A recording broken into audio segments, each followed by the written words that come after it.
last few examples on P.5. Here we go. These are kind of tricky, but I should say I don't think they're tricky. Students do. Basically, you're just using a formula. This is the formula when you have something cubed plus something else cubed, which we do have here. It can be rewritten like this.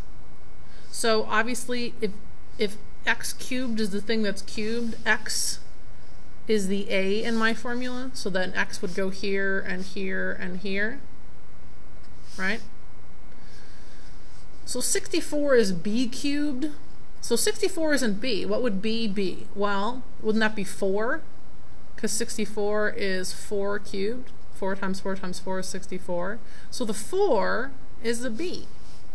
So down here in the formula, I'm going to put a 4 wherever I see a b. So all I'm doing now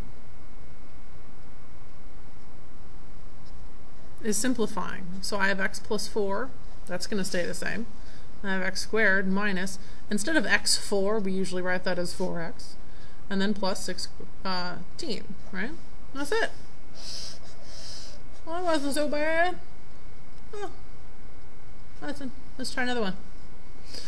Here's a difference of 2 cubes. Oh, by the way, you're going to get these formulas for the test. You don't have to memorize these. Okay. So 125x cubed is a cubed. So what is 125x cubed? Obviously, 125 would be something cubed. Turns out it's 5. And then x. So if you take 5x and you cube it, the whole thing, 5 times 5 times 5 is 125, x times x times x is x cubed.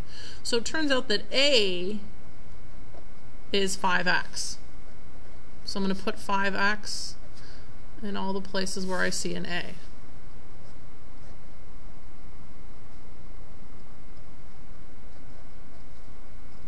Okay. And then 8 is supposed to be b cubed. So what cubed would be 8? 2. 8 is 2 cubed. So 2 would have to be b. So it's going to be minus 2 5x times 2 plus 2 squared. And then I just simplify. 5x minus 2 stays the same. 5x squared, 5 times 5 is 25, x times x is x squared. 5 times x times 2, you just multiply the 5 and the 2 to give you 10. Trail the x along, and then 2 squared is 4. That's it. Use your formula. Use the force, Luke. Use your formulas, students. Okay. That was very Arnold Schwarzenegger meets some sort of creepy character from Star Wars. I apologize. Last example. If you don't know where to start factoring, there's a little blue box on page 58 of your textbook that gives you like all this information about how to do it. If that's just way too much information, here's what I always say. 2 basic steps, okay? Always try to factor something out first. Most of the time, students have a polynomial that has a bunch of extra elements mixed in there, and they try to jump in with factoring things apart, and they get all stuck. If you factor something out first, usually the factoring apart is a lot easier. So, in this example, it turns out things can be factored out. So we'll try to do that first. Okay, I got a 3, I got a 30, I got a 75. Turns out the number 3 is a factor of all 3 of those values. I've got x cubed, x squared, and x. I can take at least an x out of each one of these 3. So the common factor in all 3 terms is 3x. Once I factor that out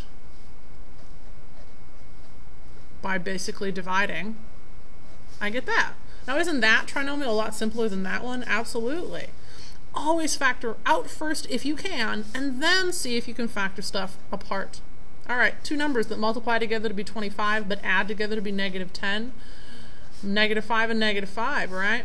Oh, but don't forget, this can be written together as one thing, quantity squared.